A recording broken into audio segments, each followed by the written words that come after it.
¿Qué tal? ¿Cómo están, chicos? Con todos muy buenas noches, en este caso en el momento de la grabación. De repente cuando veas el video, buenos días, buenas tardes, en general, muy buenas con todos ustedes. Aquí pues después de un par de semanas estamos reapareciendo, en este caso con la entrega final de lo que es la República Aristocrática, ¿no? La República Aristocrática tercera parte. Recuerda que ya hemos visto la República Aristocrática 1, en la cual hemos visto todo el marco teórico, las características sociales, políticas, los grupos políticos, los grupos de poder, las actividades. Luego vimos los gobiernos en la República Aristocrática 2, vimos hasta el gobierno de Billinghurst. No, perdón, hemos cerrado con el gobierno de Leguía, ahora justamente vamos ya con la última parte, ¿no? Vamos con la última parte hasta el gobierno hasta el segundo gobierno de José Pardo y Barreda. ¿Ok? Entonces vamos a comenzar. Capítulo entonces República Aristocrática, tercera parte. Vamos a ver el gobierno de Augusto B. Leguía. Ojo, Augusto B. Leguía tiene razón, había cometido un error al inicio. Vamos a ver el gobierno de Billinghurst, el gobierno de Óscar R. Benavides y el segundo gobierno de José Pardo y Barreda. Habíamos trabajado entonces hasta el año 1908. Vamos a trabajar en esta tercera parte de 1908 hasta 1919. Comenzando con el gobierno de Augusto B. Leguía, obras, hechos, puntos importantes. El gobierno de Guillermo Billinghurst, la misma figura, aunque es un gobierno corto. Te voy a explicar qué pasó. El gobierno de Óscar R. Benavides, que entra de manera interina, rápidamente convoca elecciones, se vuelve, digamos, a gobiernos democráticos, por así llamarlo, para finalizar con el gobierno de José Pardo y Barreda. Comenzamos con el gobierno de Augusto Bernardino Leguía, ¿no? Augusto B. Leguía. Dentro del aspecto político, vamos a ver aquí un detalle importante. Augusto B. Leguía, representante del Partido Civil, va a ingresar al mandato en 1908. Se produce una sublevación, o mejor dicho, un intento de sublevación del Partido Liberal en 1908, cuando asciende Leguía al gobierno peruano liderado por Augusto Durán. Al final, no tiene el eco o el éxito necesario, por así denominarlo. Al final continúa y todo está ok para que siga en el mando Augusto B. Leguía. Carlos e Isaías Pierola, creo que te suena el apellido Pierola, exacto, hermanos de Nicolás, representantes del Partido Demócrata, debes recordar que el Partido Demócrata es el partido de Nicolás de Pierola, van a protagonizar el denominado Día del Carácter, ¿no? Hubo una marcha, una especie de movilización, no como las de ahora, digamos, porque las de ahora tienen otro perfil, otro trasfondo. ¿Se han presentado marchas como las de ahora? En esa época sí, pero aquí era una circunstancia un poquito distinta. Era como marcar una presencia más que un reclamo, digamos, pero se le llama el Día del Carácter, ¿no? El protagonizado por los hermanos Pierola en 1909, secundados o avalados por el Partido Demócrata. Va a ingresar entonces al gobierno Augusto B. Leguía, va a gobernar Augusto B. Leguía, vamos a ver qué pasó. Algunas obritas y algunos hechos del gobierno de Leguía. La ley de accidentes de trabajo, un detalle, muchachos, recuerda que esta ley de accidentes de trabajo es una ley evolutiva.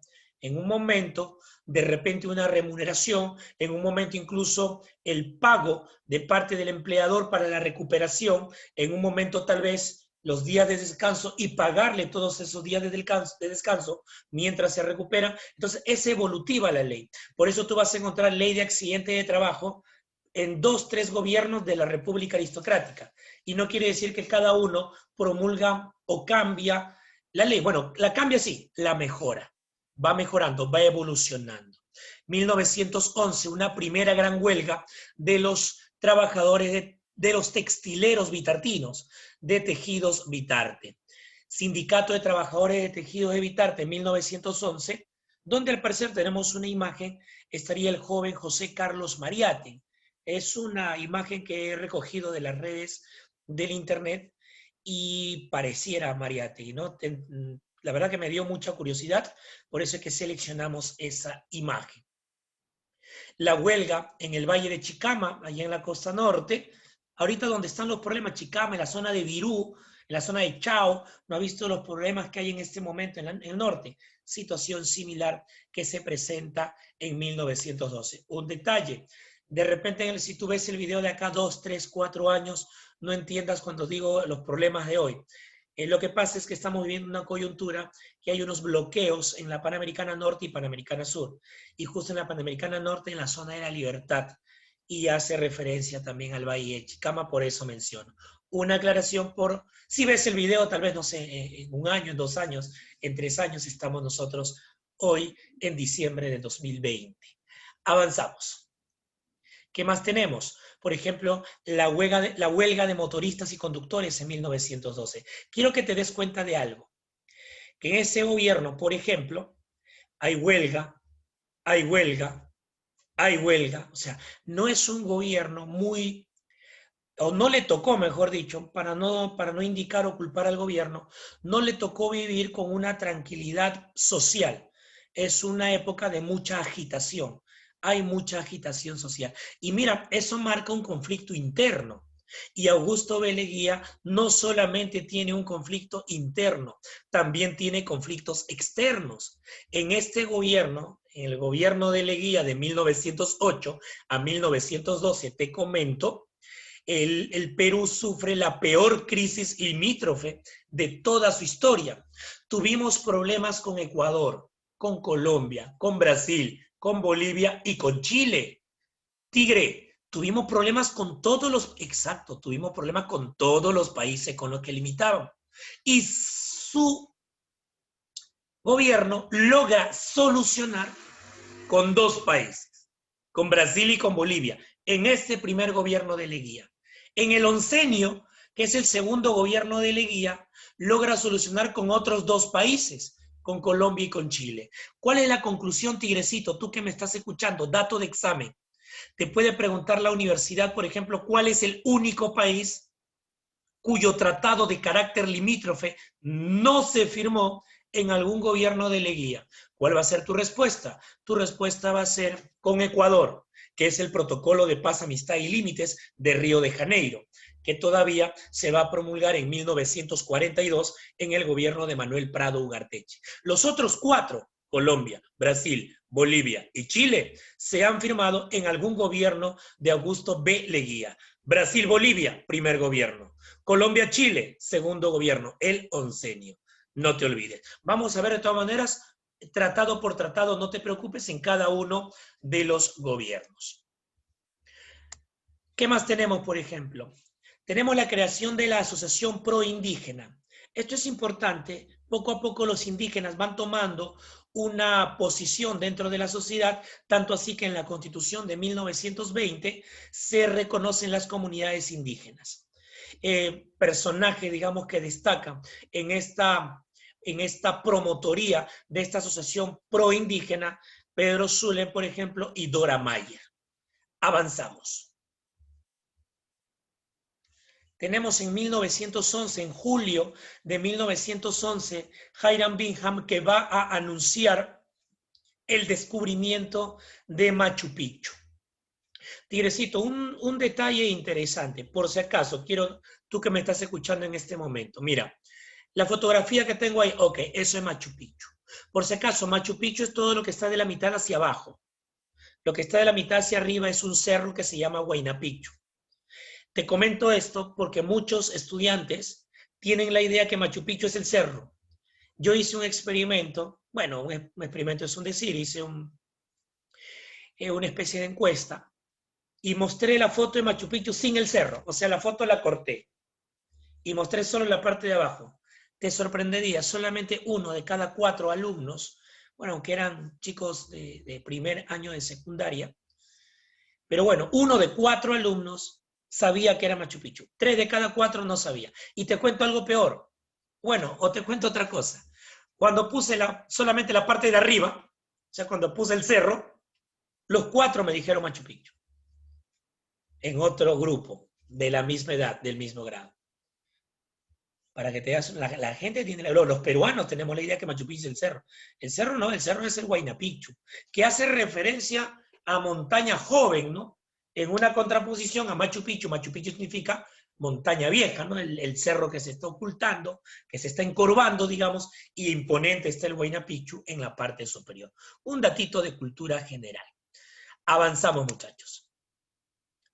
En el aspecto externo, como te dije, tuvimos problemas con los 5 países con los que limitábamos. Tuvimos problemas con Colombia, tuvimos problemas con Ecuador, tuvimos problemas con Chile, tuvimos problemas con Bolivia y tuvimos problemas con Brasil. Tuvimos problemas con los 5, muchachos. Con Colombia está presente, protagonista, el coronel Óscar R. Benavides. La batalla de la Pedrera no llegó a una solución, el conflicto continuaba, era inestable la situación con Colombia. Con Ecuador, desconocimiento del fallo limítrofe, el rey Alfonso III de España. Hay problemas con Ecuador, los límites no están establecidos. Con Chile, la hostilidad sobre Tacna y Arica continuaba. ¿Por qué? Porque ya se presionaba a Chile para que vaya y realice lo que es el plebiscito, la consulta popular que estaba establecido en el Tratado de Ancón. Recuerda que durante los primeros años de la República Aristocrática se dio esa política de chilenización que ya hemos explicado en videos anteriores. ¿Con quién sí solucionamos problemas? Solucionamos problemas con Brasil y solucionamos problemas con Bolivia. Con Brasil el Tratado Velar de Río Branco, limítrofe, y con Bolivia el Tratado Polo Bustamante, que también se le llama Tratado Polo Sánchez Bustamante. Con Bolivia.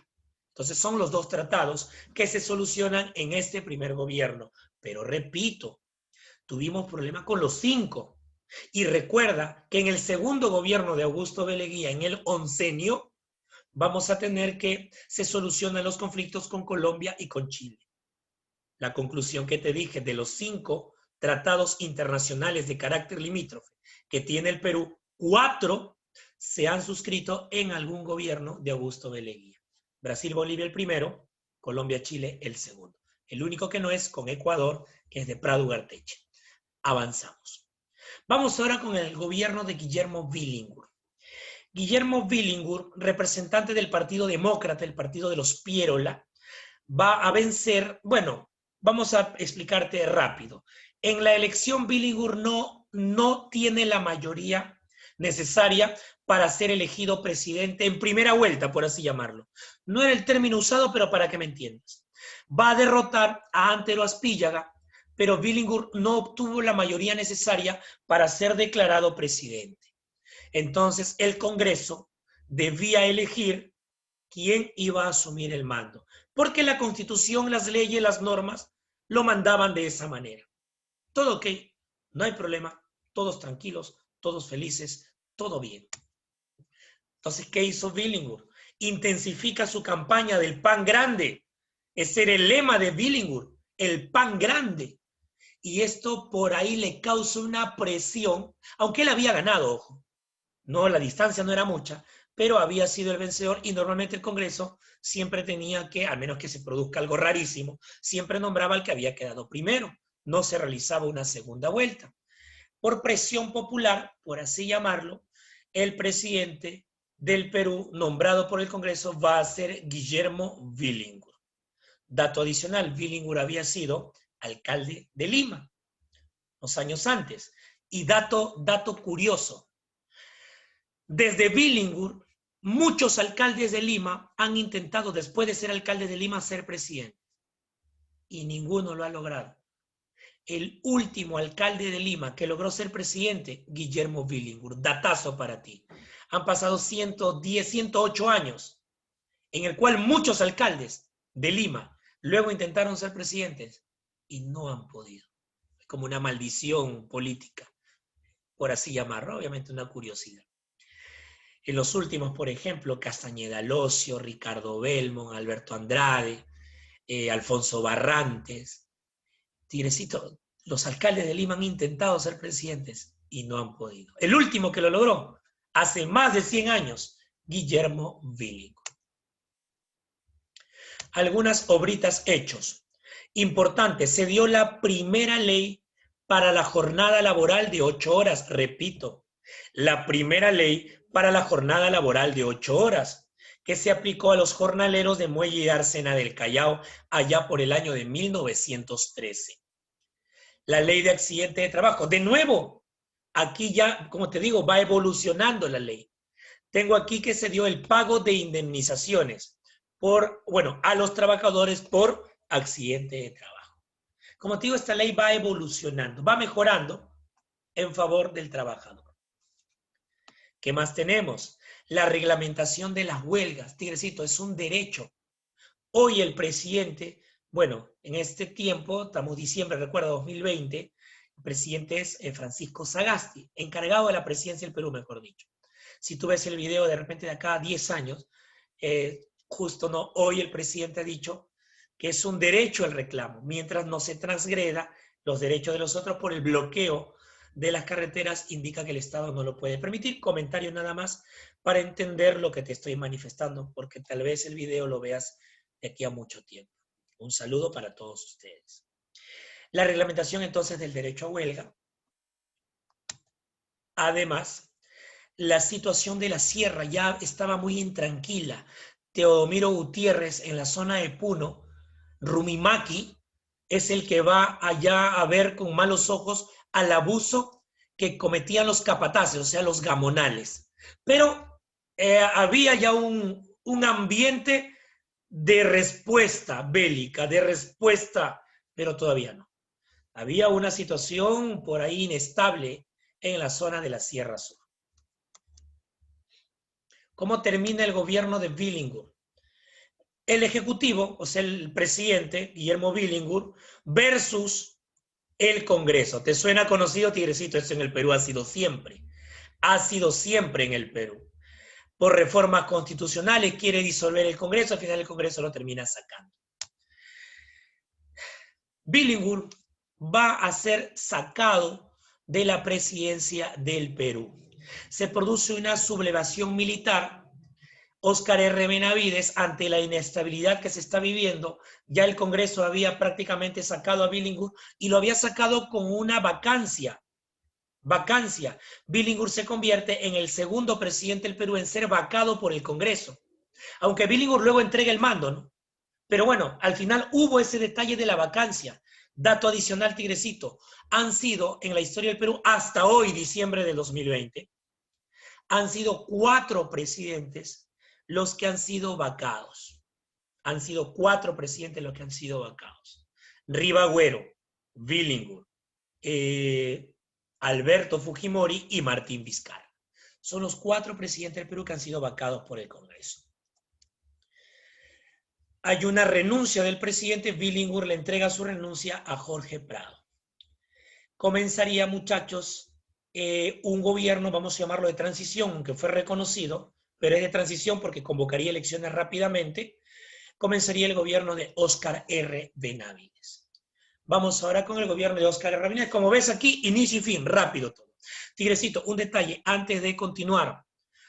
Un detalle para todos los seguidores, en este caso, de los videos, de YouTube, a mis alumnos, que justamente vamos a trabajar este tema también toda esta semana y lo vamos a trabajar de repente más adelante en otras circunstancias. Una notificación, ¿no? He tenido una mala suerte en las redes sociales, me han cerrado todas las redes sociales. He creado nuevamente justamente otra página y otro Facebook personal, y les hago una invitación, ¿no? Pablo Arias Santos, Facebook personal, y además Pablo Arias Academia, fanpage, ahí sí me ayudas con un like. Voy a dejarte en el primer comentario, o tal vez en la descripción del video, no sé, voy a ponerlo en los dos tal vez, para que puedas apoyarme con ese pulgar arriba. ¿Ok, muchachos? Siempre, siempre agradecido con ustedes. Continuamos. Entonces, el coronel Óscar R. Benavides. Como te digo, en esta presentación, directo, inicio y fin, porque gobierna unos meses. Óscar R. Benavides, presidente de una junta de gobierno en 1914. Finalidad, convocar elecciones al año siguiente. O sea, era un gobierno interino, similar a lo del presidente que tenemos en este momento. Un gobierno interino. Convención de partidos en 1915, donde, por ejemplo, mira, si observas ahí en la imagen, ahí en el medio está nuestro amigo Andrés Avelino Cáceres, con una ya con el cabello blanco, con la barba blanca. Dato, recuerda, su verdadero nombre es Andrés Alfredo Cáceres, pero la historia lo conoce como Avelino y lo conociste aquí, lo supiste aquí en las clases de historia. ¿Cuál era la finalidad de este congreso? Buscar la armonía nacional porque estábamos en una época de total crisis. Había una inestabilidad política y había que equilibrarla. ¿Qué más tenemos? Participan el Partido Constitucional, Cáceres, el Partido Civil, José Pardo y Barreda, digamos, principal representante porque es el hijo del fundador, el Partido Liberal, estaba Quimper, estaban los seguidores, ya verdad que había otros personajes ya, y el Partido Demócrata, los Pierola, representando principalmente al Partido Demócrata. Se buscaba, como te digo, buscar encontrar una armonía ante la inestabilidad que se había producido en el país, producto del problema entre el legislativo y el ejecutivo, entre el Congreso y Billinghurst, la renuncia de Billinghurst, la vacancia del Congreso, la sublevación de R. Benavides, la entrega de Billinghurst del gobierno. Entonces hay una inestabilidad política. Se buscaba un orden político. Al final, en 1915, asumiría el mando por segunda vez José Pardo y Barreda, hijo del primer presidente civil del Perú, Manuel Pardo y Lavalle. Algunas obritas de mi amigo Óscar R. Benavides. Tasación petrolera, la zona de La Brea y Pariñas, importante para qué, para ver la realidad económica y la productividad que pueda tener para el Estado, la zona norte. Se desarrollaba coyuntura internacional, muchachos, se desarrolla la Primera Guerra Mundial. Se desarrolla la Primera Guerra Mundial. ¿Esto es importante? Normalmente sí, pero no fue muy importante, porque no podíamos exportar mucho porque había un bloqueo que ordena Alemania, que ahorita te voy a contar. Efectos económicos. La moneda feble. La moneda feble es la acuñación de monedas que se presenta en el Perú, pero además el ingreso de una moneda que venía del extranjero, principalmente de Bolivia. ¿Por qué? Porque no teníamos monedas. Faltaba el elemento metálico. Entonces, eso se produce también en el gobierno de Óscar R. Benavides. Desciende la exportación, rarísimo. Cada que ha habido un enfrentamiento en el cual el Perú no ha participado, las exportaciones eran positivas. Pero como te digo, la situación en la Primera Guerra no fue tan favorable como pudiéramos nosotros haber querido. ¿Qué más tenemos? Cheques circulares que reemplazan al dinero metálico, el papel. Dato, esto lo puedes saber por economía. Saca a los países del primer mundo. Cuando tú estés en un país, cuando analices un país que no sea potencia, vuelvo a repetir, saca a los países del primer mundo y tenga más billetes que monedas, o sea, tenga más papel que metal, la economía no es muy sólida que digamos. Puede ser estable tal vez, pero no es sólida. Vuelvo a repetir, saca a los países del primer mundo, porque de repente alguien me dice, profe, pero Estados Unidos es puro billete, es un país del primer mundo, así está en crisis, es poderoso. Vamos a los países intermedios o bajos. Si hay más papel que moneda, es que hay problemas económicos. No, puede haber estabilidad, pero no hay consolidación económica. Gobierno de José Pardo y Barreda. Muchachos, el último gobierno de la República Aristocrática. Recuerda que José Pardo y Barreda es el hijo del primer presidente civil del Perú, Manuel Pardo y Lavalle. Y vamos a mencionar algo que es justo. Ambos, o sea, Pardo y Barreda y Pardo y Lavalle, hijo y padre, ambos tuvieron preocupación por la educación. Hubo bastante inversión en educación, de ambos. Hubo bastante inversión en educación, como te digo, de ambos. Si tú empiezas a analizar, hay obras de ambos, hay legislaciones incluso referidas a educación. O sea, hubo una preocupación por educación, hay que reconocerlo. ¿Tuvo éxito? No, tuvo sus circunstancias. Ya los analistas podrán determinar si fue positivo o negativo. Nosotros vamos a mencionar que sí hubo preocupación por la educación. En el aspecto interno, antes de entrar a ese punto, vamos, en el aspecto interno, por ejemplo, el reclamo laboral de los obreros, continuaban las agitaciones. En el aspecto externo, ya el desarrollo de la guerra. En el gobierno de R. Benavides comenzaba la guerra. Aquí tenemos el desarrollo de la guerra.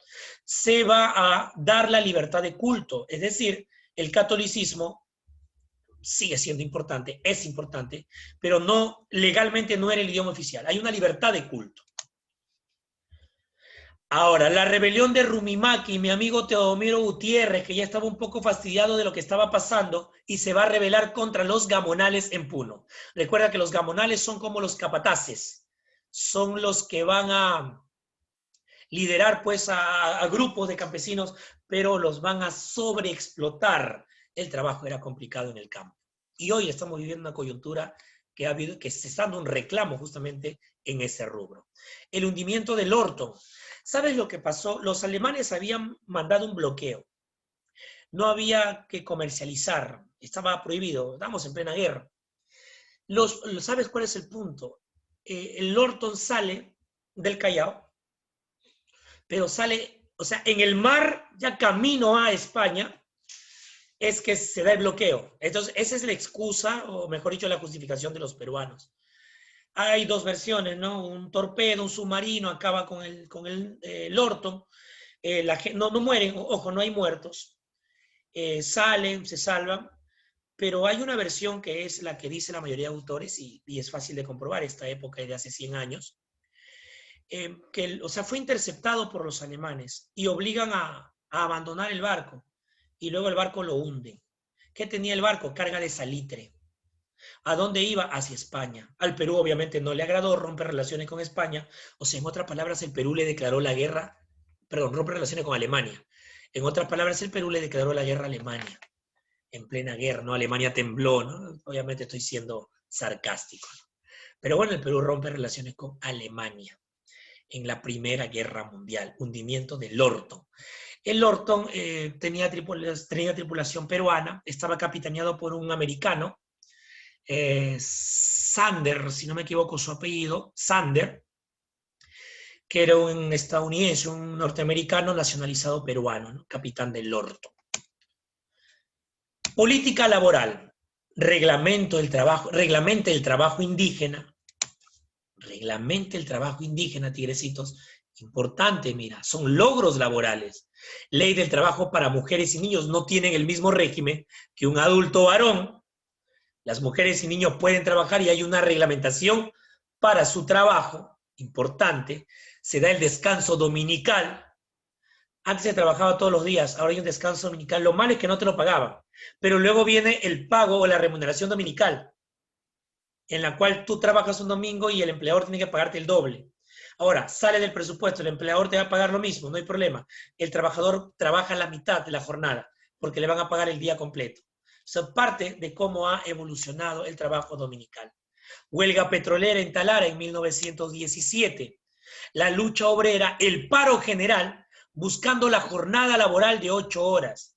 Muchachos, las movilizaciones, los reclamos, la insurrección social, por así llamarlo, se agitaba. Era grande.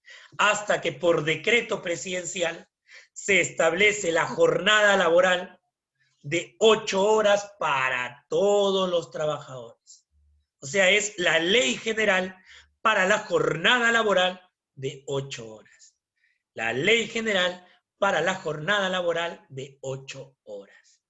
Eso se presenta en el segundo gobierno de José Pardo y Barreda. Fin del gobierno, muchachos. ¿Qué pasó? 1919 se convocan elecciones. Candidatos principales: Antero Aspíllaga, Augusto B. Leguía. Antero Aspíllaga, Partido Civil. Leguía estaba ahora del bando de los pierolistas, por así llamarlo. Problema. ¿Cuál fue el problema? Que ni Leguía ni Aspíllaga logran la mayoría. Ninguno de los dos logra la mayoría. Ahora, ya te expliqué en el caso de Billinghurst. Si no logran la mayoría, ¿quién tiene que nombrar al presidente? Vamos, dilo. Correcto, lo que acabas de decir, el Congreso. Lo que acabas de pensar, el Congreso. El Congreso tiene que elegir. Pero aquí se presenta algo. Se anulan cerca de 15.000 votos de Leguía. Igual quedaba primero, pero con eso se aseguraban que Leguía, en el recuento de votos, no llegue al mínimo necesario para ser nombrado presidente, para que el Congreso tome la determinación. Leguía siente temor. ¿Y por qué sucede eso? Hay una inestabilidad, hay por ahí un ambiente de fraude, hay un ambiente conflictivo. Entonces, ¿qué hace Leguía? Leguía no espera que el Congreso lo nombre presidente. Entonces, al final, Leguía va a dar un golpe de Estado. No esperó la elección del Congreso y Leguía da un golpe de Estado en 1919. Y una de las primeras cosas que hizo, disolvió el Congreso. Disuelve el Congreso, promulga una nueva constitución, pero todo eso ya lo vamos a conversar cuando veamos el oncenio de Leguía, que es un tema obviamente distinto, es un tema más extenso, es un tema con mucha historia porque se celebra el centenario de la independencia del Perú. Debemos realizar ese tema de repente no con esta metodología del PPT, sino que debemos realizarlo tal vez en pizarra por las características del tema. Pero bueno, vamos a verlo, todo paso por paso. Aquí tienes un súper resumen, a los que están viendo el video, una captura de pantalla inmediato. Aquí tienes un súper resumen de lo que hemos conversado nosotros el día de hoy. Gobierno de Augusto B. Leguía, en el aspecto interno, la ley de accidente de trabajo, las huelgas que se presentan, la asociación proindígena, aspecto externo, tuvimos problemas con todos, con Chile, con Ecuador, con Colombia, con Brasil, con Bolivia, logramos solucionar con Brasil y Bolivia. Brasil, Velarde Río Branco, Bolivia, Polo Sánchez Bustamante, o simplemente Polo Bustamante, así se le llama también al tratado. Gobierno de Guillermo Billingur, demócrata, el gobierno del PAN grande, populista él. Se da la primera ley para la jornada laboral de 8 horas, los trabajadores de Muelle y Dársena del Callao. Golpe de Estado, al final asume Óscar R. Benavides, Guillermo Billingur, vacado por el Congreso, se enfrenta al Congreso, él no acepta la vacancia, entrega la presidencia, cuestión de interpretación política constitucional, jurídica, por así llamarlo. Gobierno de Óscar R. Benavides inicia la Primera Guerra Mundial. Él estaba en la obligación de convocar elecciones al menor plazo posible. Convoca elecciones, va a ser ganador José Pardo y Barreda. José Pardo y Barreda, segundo gobierno, se dio la sublevación de Rumimaki, Teodomiro Gutiérrez, el reglamento del trabajo indígena, el hundimiento del orto, que ya lo hemos conversado, reglamenta el trabajo de mujeres y niños y, lo más importante, la ley general para la jornada laboral de 8 horas. La ley general para la jornada laboral de 8 horas. Gobierno de José Pardo y Barreda. Que hay que ser sinceros, es una ley no muy vigente, que digo, o sea, está vigente, pero en la realidad, en la práctica, por el sistema capitalista que vivimos, no se ejecuta mucho que digamos, ¿no? Ya lo vamos a conversar cuando veamos los últimos gobiernos, sobre todo para ver las realidades laborales y sociales que también vamos a tener aquí en el video, supongo que un par de meses, esos videos de los últimos gobiernos. Al final convoca elecciones, Leguía resulta vencedor, no tiene la mayoría, no esperó que el Congreso lo nombre presidente, o sea, le dé la victoria, y Leguía da golpe de Estado en 1919, comenzando de esta manera el oncenio de Leguía. Él no esperaba gobernar 11 años, pero termina gobernando 11 años. Todo eso ya te lo voy a contar en la siguiente clase. Algunas imágenes de Machu Picchu. Quería cerrar por el gran descubrimiento de Machu Picchu en el gobierno de Augusto B. Leguía. Recuerda Machu Picchu en la parte inferior. El cerro se llama Huayna Picchu. Y debes saber que si te inclinas la cabeza, bueno, en este caso creo que si me inclino aquí está al revés, sería así, ¿no? Para que puedas seguirme. Si inclinas la cabeza vas a darte cuenta que está el perfil del Inca, ¿no? Una gran nariz, aquí la boquilla, la mandíbula un poco pronunciada, el perfil del Inca en el Huayna Picchu. Aquí tenemos los restos de Machu Picchu. Y tenemos los restos de Machu Picchu. Tigrecito, orgullo del Perú, para el mundo, una de las 7 maravillas del mundo moderno, ¿no? Tenemos Machu Picchu. Bien, muchachos, ha sido pues nuevamente un gusto haber podido trasladarles un poquito de repente de lo que conozco. Hay mucho todavía por hablar y mucho por aprender también. Y vamos a ir mejorando poco a poco, pero siempre agradecido con cada uno de ustedes. No te olvides apoyándome con ese like a la página, con ese like o esa invitación también para amigos en Facebook de mi nueva red social, Pablo Arias Santos, Facebook personal, y Pablo Arias Academia lo que es una página de cultura, es una página que quiero yo fomentar. Tenía yo una página que se me ha ido con el bloqueo de todas mis redes sociales. Cuento con ustedes entonces, muchachos. Cuídense mucho, nos vemos en el siguiente video. Cuídense mucho.